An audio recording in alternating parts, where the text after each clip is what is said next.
tardes.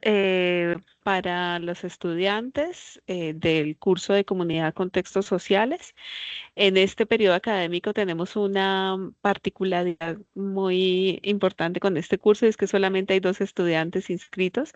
Por lo tanto, sé que la asistencia, pues por lo general nosotros siempre tenemos una asistencia baja a estos espacios de webconferencia. Siendo 2 estudiantes, pues con mayor razón se entiende que tenemos mayor riesgo de que estos espacios queden desiertos. Sin embargo, pues vamos a realizar el espacio a modo de charla, porque pues no voy a tener la interacción con ustedes directamente, pero voy a dejarlo a modo de charla grabado para que ustedes puedan revisarlo con posterioridad y de acuerdo con eso, pues puedan aclarar dudas o pues si tienen algún comentario al respecto, esperando pues aportar precisamente en esas comprensiones sobre las revisiones teóricas y conceptuales del curso.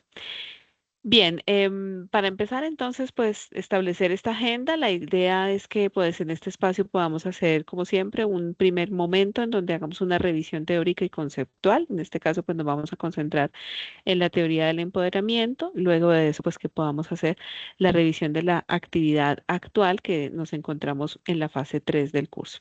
Entonces, con respecto a los avances de la comprensión de lo que significa la teoría del empoderamiento, pues decirles que esta teoría tiene un abordaje distinto, digamos, diverso, donde tiene unas miradas. Es una teoría que surge principalmente pues por la perspectiva anglosajona, que empieza a hablar de esos procesos de empoderamiento, y lo que ustedes van a ver, lo que está aquí expuesto, recopila esas nociones básicas y clásicas de la teoría del empoderamiento desde la perspectiva anglosajona. Yo siempre la incluyo en el curso porque me parece que es muy importante que la conozcamos y que tomemos como referencia esos conceptos centrales que aportan en su comprensión.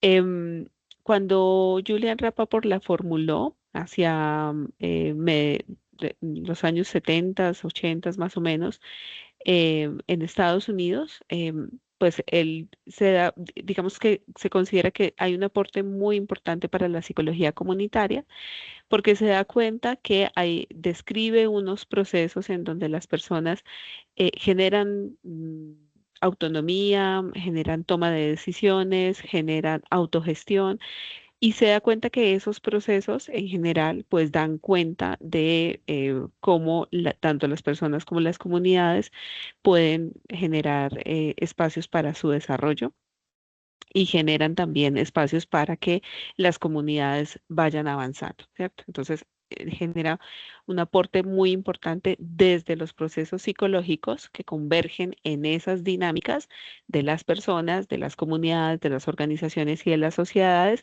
que ayudan a describir y a definir lo que es pues el empoderamiento. Nosotros encontramos muchas definiciones del empoderamiento, tal como se los decía también en la conferencia anterior, así como nosotros tenemos una amplitud y una posibilidad muy grande de definir comunidad, incluso de manera interdisciplinar, que va evolucionando a lo largo de la historia, de acuerdo a los contextos. Lo mismo pasa con el empoderamiento. Y el empoderamiento tiene además una connotación especial relacionada con el desarrollo económico.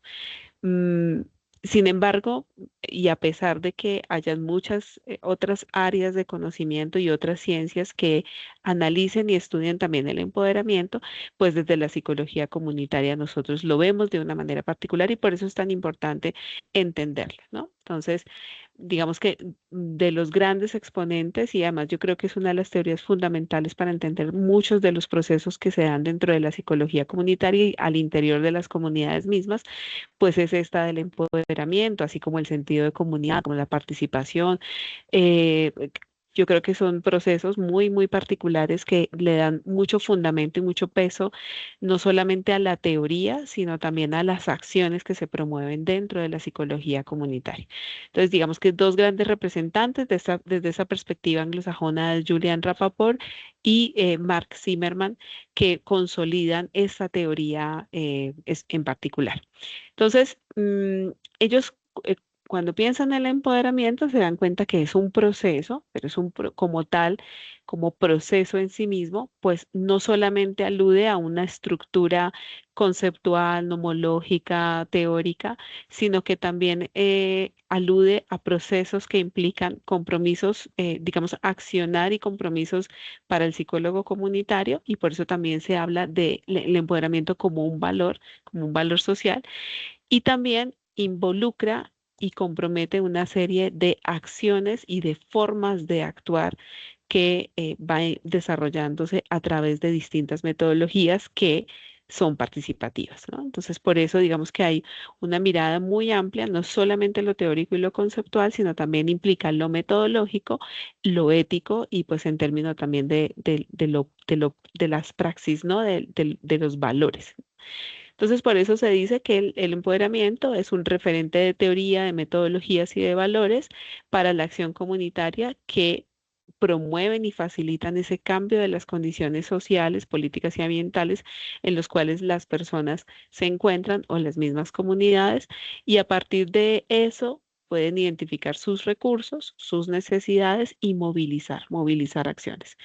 El empoderamiento en sí está definido de manera muy sencilla y muy resumida como esa capacidad que tenemos las personas de incidir en nuestro medio ambiente, de tomar decisiones y de incidir de acuerdo a lo que nosotros deseemos. Entonces, en la medida en que nosotros pensamos que las personas están empoderadas, pues sabemos que son personas capaces de identificar cuáles son sus necesidades, sus recursos y generar transformación, ¿no? Generar incidencia y cambio para que se puedan cumplir sus metas y sus sueños con mayor facilidad, ¿no? Entonces, bueno, lo que ustedes observan allí en la lámina es la descripción de ese desarrollo teórico y conceptual que nos ayuda a entender el empoderamiento desde allí, ¿cierto? Entonces, allí, pues sí, digamos, para nosotros es muy importante porque empezamos a identificar esos procesos que tienen que ver con lo psicológico, con lo psicosocial, con lo organizacional y lo social en general, y que se van relacionando y se van articulando para describir cómo se dan esos procesos de empoderamiento, lo cual resulta muy valioso porque al final nos permite organizar también acciones concretas que como psicólogos comunitarios podemos promover para que se promuevan a su vez esos procesos de empoderamiento, de potenciación o de fortalecimiento, y ya hablamos un poquito como de esas diferencias. ¿Listo? Entonces, bueno, teóricamente, digamos que la teoría, y perdón la redundancia, del empoderamiento se enmarca dentro de una perspectiva ecológica. Entonces, hacia los años 60, Bronfenbrenner hace un aporte muy importante sobre la teoría ecológica del desarrollo, y si lo recordamos bien y de pronto, o si de pronto no lo hemos visto, pues ya entendemos, podemos entender que la teoría ecológica alude a que las personas nos encontramos dentro de una serie de sistemas que se van relacionando y que ese desarrollo va siendo afectado y retroalimentado por la relación que establecemos en esos distintos sistemas. Entonces, él habla que nosotros encontramos distintos entornos, ¿no? Que van desde los micros hasta los macros, e incluso incluye el sistema cronológico, ¿no? A lo largo, que también va cambiando a lo largo de la historia, y que esos distintos sistemas, lo que están allí, la familia, la escuela, la política, la cultura, la sociedad, las normas, la historia misma, pues van afectando nuestros procesos de desarrollo. Luego, entonces nosotros como personas no nos desarrollamos de manera aislada, sino que nos desarrollamos dentro de un entorno ecológico que da respuesta a esa diversidad de sistemas en los cuales nosotros nos movemos, que nos van a influenciar de manera directa o indirecta, y que a su vez nosotros pues también tenemos la posibilidad de afectar y de incidir en esos distintos sistemas en los que nos desarrollamos. Sobre ese marco y sobre esa perspectiva ecológica del desarrollo humano, se da también esta comprensión teórica de ese proceso de empoderamiento. Entonces, Rapoport propone que dentro del proceso del empoderamiento, y precisamente por esa comprensión ecológica y de relaciones entre las personas en los distintos sistemas, pues nosotros también podemos encontrar distintos niveles en donde se dan esos procesos de empoderamiento. Es así entonces como él plantea tres niveles de empoderamiento en donde podemos ubicar y diferenciar los distintos procesos. Entonces él nos dice, hay un nivel de empoderamiento psicológico que es el que corresponde directamente a las personas como individuos, digamos, que no están aisladas, por supuesto, no tiene nada que ver con su aislamiento, sino más bien con sus procesos de orden psicológico, como la palabra lo describe, ¿no? Están el nivel organizacional y está el nivel comunitario. Lo que dice es que estos tres niveles van a actuar de manera interdependiente constantemente, y en la medida en que nosotros logramos incidir en un proceso en alguno de los niveles, pues automáticamente se van a movilizar los otros niveles, ¿no? Cada uno de esos niveles tiene, digamos que, una comprensión sobre unos procesos que van complejizando precisamente las dinámicas como se presentan en cada uno de ellos, ¿no? Para describir ese proceso de empoderamiento. Y eso a mí me parece que es muy valioso y muy necesario de entender y de diferenciar, porque nos permite como psicólogos comunitarios identificar procesos, y momentos y dimensiones en donde se puede presentar o no ese proceso de empoderamiento, y asimismo, pues facilitar o promover acciones que ayuden a incidir en esos niveles. Entonces, en el nivel psicológico hay unos componentes particulares que ayudan a describir cómo se da ese proceso de empoderamiento. Entonces, él habla, bueno, Rappaport y Zimmerman de manera especial plantean una estructura nomológica en donde dice, pues la psique humana está conformada por al menos estas tres dimensiones que nosotros, pues digamos, que casi siempre nos movemos y reconocemos muy fácilmente en el campo de la psicología, ¿cierto? Está el campo de las emociones, y él dice ese sería el nivel, el componente intrapersonal, que correspondería a la manera como nosotros nos vemos, nos autopercibimos, nuestro autoconcepto, nuestra autoestima, qué tanto reconocemos capacidades, habilidades y carencias en nosotros mismos. Está el nivel cognitivo, que es esa capacidad de desarrollo de conciencia crítica, es decir, que tanto nosotros somos capaces de identificar situaciones de contexto, de identificar actores en el contexto, de identificar recursos que encontramos en los contextos y que podemos utilizar en beneficio propio. Es decir, es esa conciencia crítica, esa capacidad de darnos cuenta y de tomar decisiones. Y está el componente conductual, que como su nombre lo indica, pues es ese que tiene que ver con las acciones, ¿no? Que tanto nosotros nos damos cuenta, tomamos una decisión y actuamos en consecuencia con esa decisión que tomamos. De manera posterior está Brian Christens en la última década de este siglo, que plantea también el componente relacional como esa dimensión en donde nosotros interactuamos con las otras personas y también tenemos capacidad de incidencia y de posicionamiento y de empoderamiento, ¿no? Ahí está la capacidad de influencia, la capacidad de mediación, la capacidad de establecer, digamos, puentes de comunicación entre uno y otro, la capacidad de jalonar procesos de empoderamiento para otras personas, ¿no? Entonces, digamos que en ese nivel psicológico encontramos esos cuatro componentes, incluyendo el de Christens, que de manera reciente nos permite identificar ese otro componente en esa dimensión relacional. Teóricamente y empíricamente, el nivel psicológico es el que se ha desarrollado con mayor profundidad a lo largo de la historia después de los años 70, de los años 80, perdón, cuando surge la teoría del empoderamiento. Pero no significa que en los otros niveles no encontremos también investigaciones al respecto. En el nivel psicológico incluso encontramos ya desarrollados distintos instrumentos, pruebas psicométricas que nos permiten medir esa capacidad de empoderamiento que tienen las personas a nivel psicológico. A nivel organizacional, digamos que empieza a complejizarse mucho más la comprensión de cómo se dan esos procesos de empoderamiento, porque a nivel organizacional podemos describir tanto procesos de empoderamiento como resultados de empoderamiento.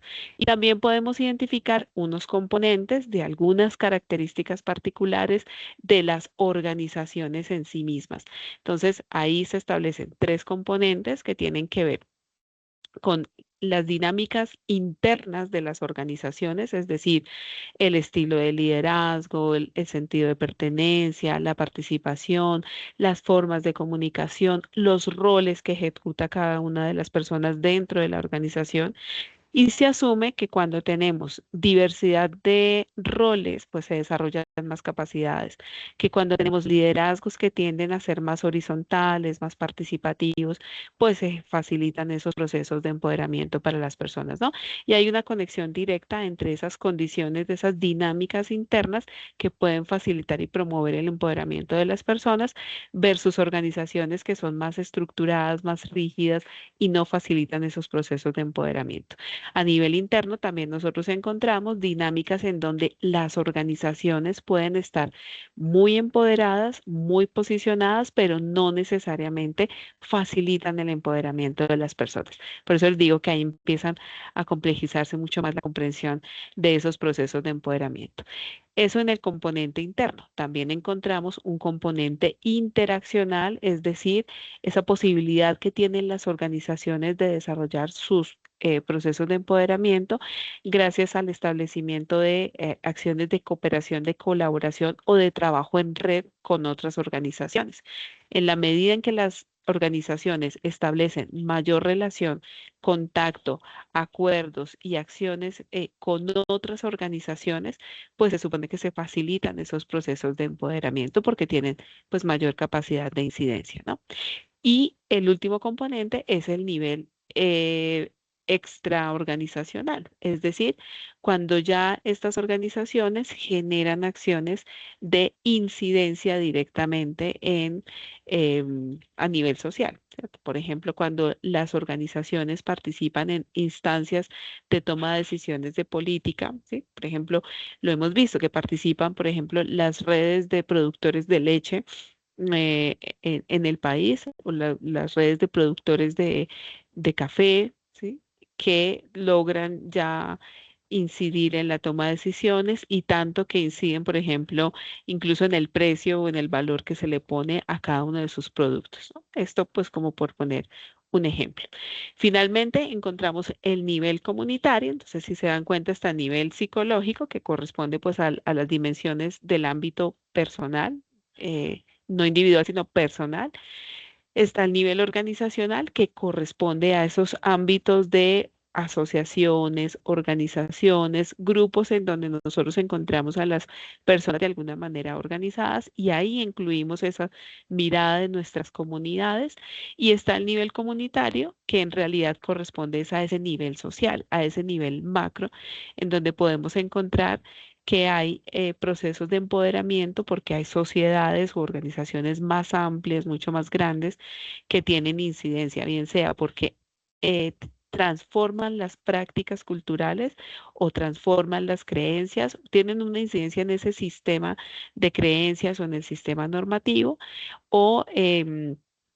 o encontramos también incidencia en la construcción de las políticas públicas, ¿de acuerdo? Entonces, esos son como los niveles. Claro, si nosotros encontramos una incidencia o una transformación en una práctica cultural, pues por supuesto, de ahí vamos a afectar todos los demás niveles, ¿no? Las personas cambian sus creencias, las organizaciones también, y encontramos las transformaciones.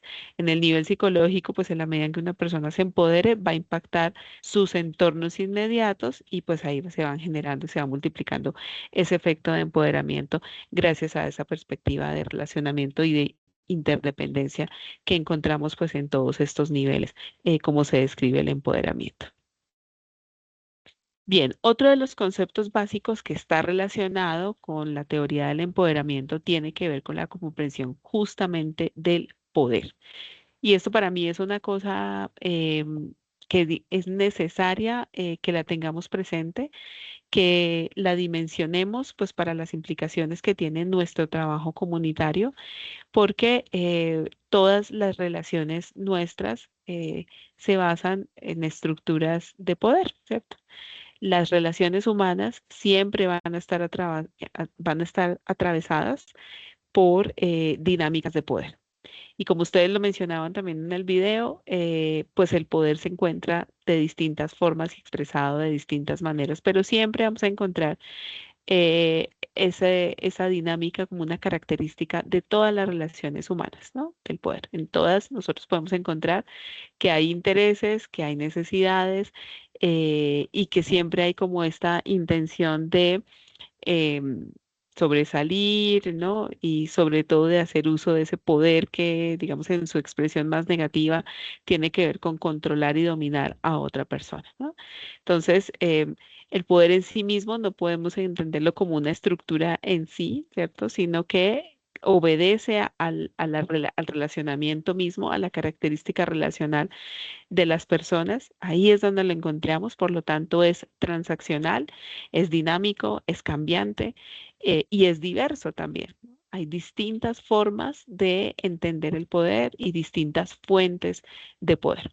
El más común y el que, digamos, más referencia en todo lado y es el sobre el cual nosotros, con el cual nosotros trabajamos como psicólogos comunitarios y que intentamos, claro, luchar, que intentamos cambiar, que intentamos mediar, pues es ese poder de dominio, ¿no? El poder sobre el otro, ¿no? El poder que genera opresión, que genera marginalidad, que genera exclusión y que pone a las personas en relaciones completamente verticales, ¿no? Donde encontramos unos encima de otros, dominando, controlando, em, explotando, ¿no?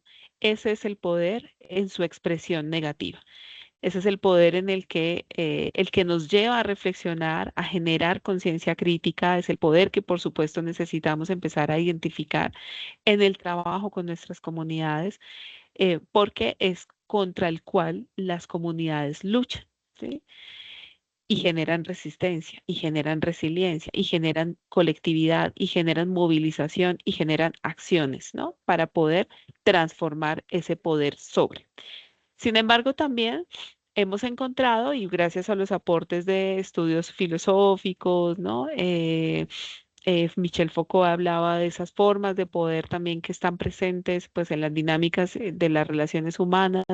Gaventa también lo mencionaba, Joan Scott en los estudios feministas y dice que el poder no siempre es negativo, que hay otras formas de expresión del poder que son positivos y que son los que nos deberían jalonar a nosotros y yo creo que también nosotros dentro de la psicología comunitaria pues lo tomamos como un referente importante porque es con el cual nosotros también podemos trabajar para generar otras formas de relacionamiento y otras formas de ejercicio del poder que tiene incidencia y que por supuesto facilita esos procesos de empoderamiento. El empoderamiento tiene que ser en función de lo positivo y no en función de lo negativo, porque de nada sirve entonces que simplemente cambiemos, por ejemplo, con los movimientos feministas, ¿sí? Se lucha contra la opresión que genera el hombre frente a la mujer contra esa posición de subordinación en la que nos encontramos las mujeres en distintas instancias en todo el mundo y en distintos momentos de la historia de la humanidad. Pero la lucha no puede ser revertir ese proceso de poder y entonces ahora somos nosotras las que nos vamos a tomar el mundo y vamos a dominar a los hombres. Ese no sería un proceso de empoderamiento digamos, real y verdadero, porque no estamos cambiando ni transformando ninguna condición, simplemente cambiamos el orden de ubicación de los actores. En cambio, estas formas de poder positivo, de ejercicio del poder positivo, sí nos permite generar transformaciones que facilitan o están en función de ese proceso de empoderamiento. Entonces, encontramos un nivel interno de ese poder que es el que nos refiere en nuestros procesos de qué tanto somos capaces de identificar nuestros recursos y de identificar esas características, esas habilidades, esas cualidades positivas para proporcionar acciones, para hacer cosas distintas que permitan eh, eh, transformar. y cambiar, ¿cierto? Lo que nos lleva a sacar lo mejor de cada uno. Ese es el poder interno, ¿no? Está también el poder con, que es el que nos lleva, o es ese que se genera y se dinamiza a través de la interacción con las otras personas, que es el que nos lleva a construir comunidad, que es el que nos lleva en el marco de una colectivización a unir esfuerzos individuales para que podamos luchar y podamos resistir y podamos generar transformaciones, ¿no? El poder con el otro, ¿no? Yo siempre he pensado que el poder que tenemos la masa, el poder que tenemos la mayoría, si nos lográramos poner de acuerdo, si lográramos entendernos, ¿no? En unos mínimos acuerdos, seríamos capaces de hacer muchísimo, muchísimo bien y de generar una movilización grande de transformación social. Y también está el poder para, que es ese poder que nos convoca a movilizarnos y a actuar en función de un objetivo concreto, que es como esa fuerza motivacional que nos impulsa a hacer algo, ¿cierto? Esas son las otras formas de poder que me parece que son valiosísimas, que las consideremos y que las podamos promover dentro de los ejercicios de acompañamiento con nuestras comunidades. Ahora, por otro lado, pues también encontramos estas implicaciones que tiene el empoderamiento, ¿no? Ustedes se encuentran dentro de las lecturas, digamos, frente a la teoría del empoderamiento, digamos que es amplia, la literatura que tenemos allí es, digamos, diversa, porque pues a mí me interesa que ustedes tomen las distintas perspectivas y por eso una de las preguntas que ustedes abordaron en sus reflexiones es las diferencias que encontramos entre el empoderamiento, el fortalecimiento, la potenciación, ¿cierto? Y eso se da porque tenemos que reflexionar sobre las distintas miradas de la misma teoría o del mismo proceso, ¿no?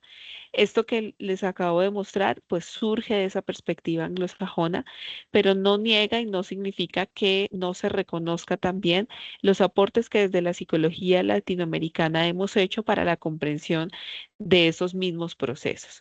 En Latinoamérica encontramos muchos procesos que son similares en su comprensión teórica. Claro, no se estructuran ni se consolidan de manera como tan estructurada, y perdón la redundancia, como lo presenta la teoría desde la perspectiva anglosajona, con esa estructura en niveles, en procesos, con componentes y demás, porque nuestra historia o la manera como surge la comprensión frente a ese proceso de empoderamiento, pues obedece a los momentos históricos y de contextos que tiene Latinoamérica. Entonces, mientras en los años 60, 70, en Estados Unidos, en Europa, se estaba pensando en la psicología comunitaria de una manera más respondiendo a los procesos de guerra, a las demandas sobre la salud mental de las personas.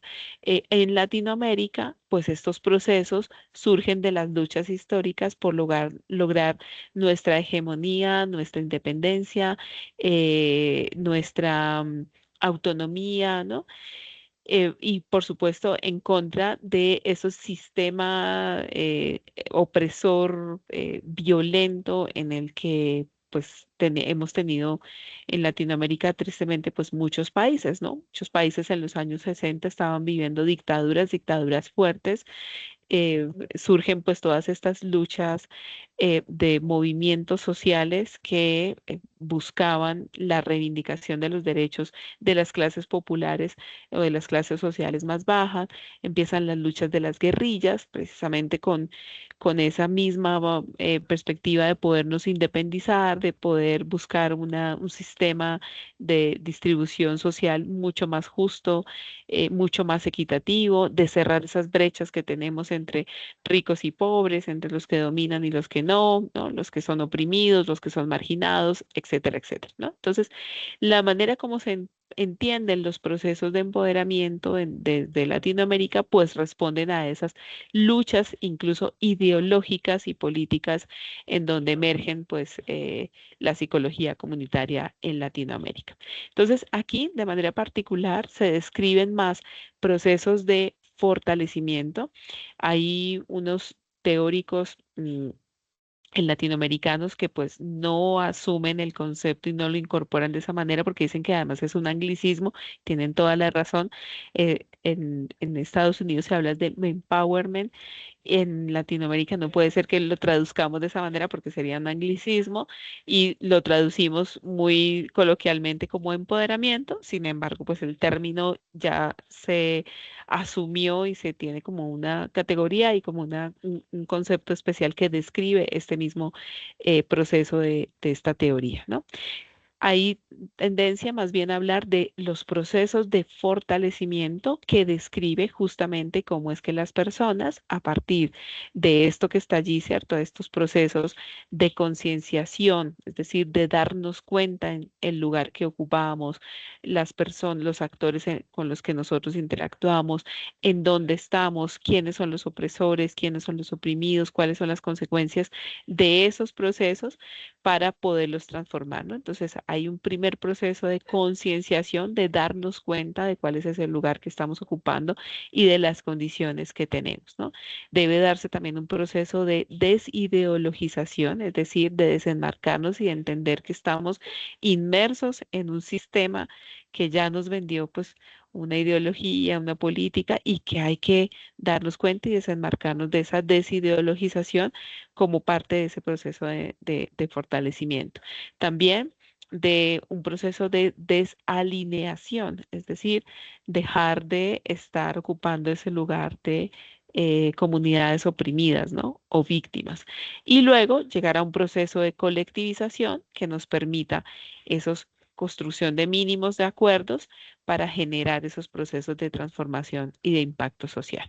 Entonces, lo que se describe en Latinoamérica tiene que ver más como con esos procesos sobre los cuales se logra la transformación y por eso se habla más de fortalecimiento y de potenciación. ¿Sí? Para mí, las dos visiones son complementarias porque de todas maneras la perspectiva anglosajona pues nos da como unas puntaladas y unos criterios muy claves en que nos podemos identificar esos procesos de cómo las personas se empoderan, en qué momento podemos identificar que está ese proceso andando, en qué momento podemos identificar que ese proceso tiene un producto y un resultado particular y por supuesto lógicamente dentro del contexto latinoamericano, pues es necesario que podamos impulsar esos procesos de concientización, desideologización, de desalineación y de colectivización.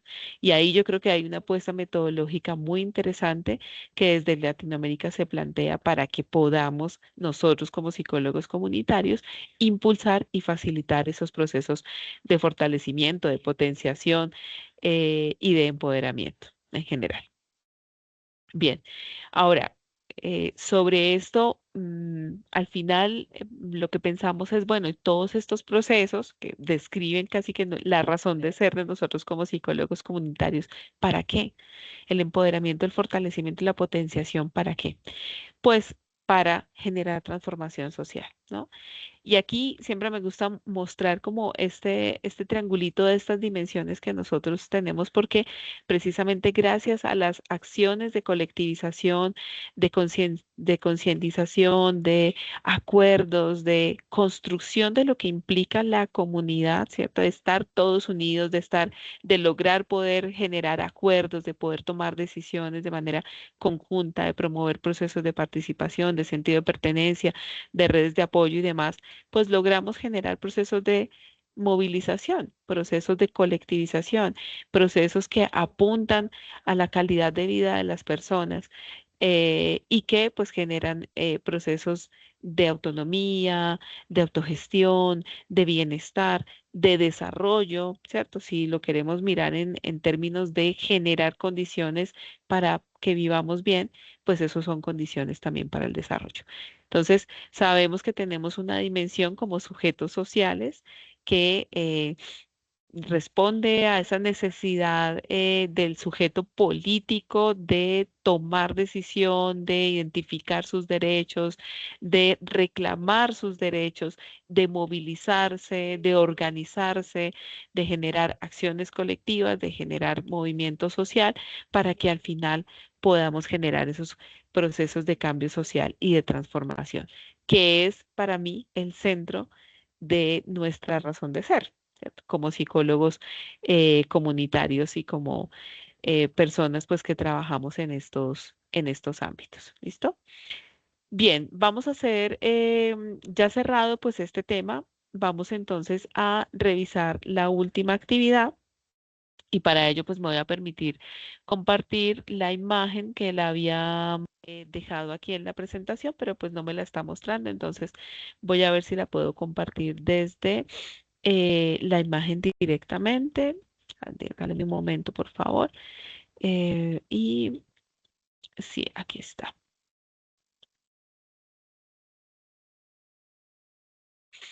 Listo. Ya comparto la imagen. Esta es sencillamente pues la imagen que yo les había compartido en el foro, que les había dejado en algún momento y que aquí podemos ver, ¿cierto? Visualizar. Es una imagen que pues nos resumen los pasos de nuestra actividad. Recordemos pues que en esta actividad ya he revisado que ustedes tienen, bueno, ya hicieron las lecturas y empezaron a compartir entonces ese cuadro comparativo con esas ideas centrales de las lecturas en donde pues ustedes pueden encontrar ese abordaje de las narrativas, de los procesos de empoderamiento, etcétera, ¿no? La idea es que ahora, después de que tengamos ese cuadro comparativo y esa revisión teórica, pues en los cuadros comparativos sencillamente nos ayuda a resumir las ideas centrales de esa revisión de esas lecturas. Pero ahora lo que nos queda pendiente es que podamos ir a las comunidades y empecemos a identificar con las comunidades qué significa cada uno de estos elementos del empoderamiento, ¿cierto? ¿Cuáles son los tipos de poder? ¿Cuáles son esas fuentes de poder que nosotros encontramos? ¿Cuáles son esos procesos de empoderamiento? ¿En qué niveles los podemos ubicar? Si a nivel psicológico, si a nivel organizacional, si a nivel comunitario. Puede ser que lo encontremos más centrado en un nivel y no en los demás. No importa, o sea, está bien, lo importante es identificarlo. También que podamos identificar cuáles son esos aspectos críticos, ¿no? Que tienen pues las comunidades, que enfrentan las comunidades, así como sus recursos. Recordemos que nosotros dentro de esta perspectiva no solamente identificamos carencias y necesidades, sino que también identificamos potencialidades, recursos, capacidades, y esa es la base fundamental del empoderamiento. Y finalmente, que podamos identificar esas acciones del psicólogo comunitario para promover y para facilitar esos procesos de empoderamiento. ¿Listo? Recordemos que la actividad cierra este 27 de julio y por lo tanto debemos tener ya casi que lista nuestra salida. Yo supongo y asumo que están ya haciendo el trabajo de campo, que hay un acuerdo entre ustedes para que identifiquen esos procesos en en campo, ¿no? Recuerden que hay que aplicar un consentimiento informado, hay que hablar con las personas, hay que preguntarles, ¿no? ¿Qué significa todo esto? ¿Cuál es su comunidad? ¿Por qué es una comunidad? ¿Qué procesos tienen? ¿Qué hacen? ¿No? Para poder dar respuesta a esas preguntas y a esas características, ¿de acuerdo? Es importantísimo que este paso ustedes lo dejen muy claro porque esta es la base de trabajo para la siguiente fase, la fase final, en donde ustedes van a identificar esos aspectos críticos en donde creen que puedan como psicólogos comunitarios facilitar o promover procesos para que ayuden a que la comunidad se empodere, se fortalezca o se potencie, ¿de acuerdo? Entonces es importante que esta fase la dejemos muy clara, que la podamos describir muy bien, que podamos describir muy bien la comunidad y que podamos ir identificando cuáles serían esos aspectos que ellos necesitan fortalecer o trabajar en términos de su proceso de empoderamiento. ¿Listo? Bueno, hasta aquí entonces dejaría yo el espacio. Espero que pues les sirva. Yo sé que lo van a ver de manera posterior, espero que les sirva y les aporte todo esto que se comentó y bueno, quedaría atenta a cualquier inquietud. Por favor, compartan sus inquietudes, sus aportes, porque hasta el momento solamente he visto los dos cuadros comparativos y necesitamos pues avanzar hacia el trabajo y la comprensión de de estos procesos de empoderamiento con la comunidad, que realmente es la esencia del trabajo y que por supuesto va a implicar más tiempo y más dedicación, más demanda de tiempo para ustedes. Les deseo una feliz tarde.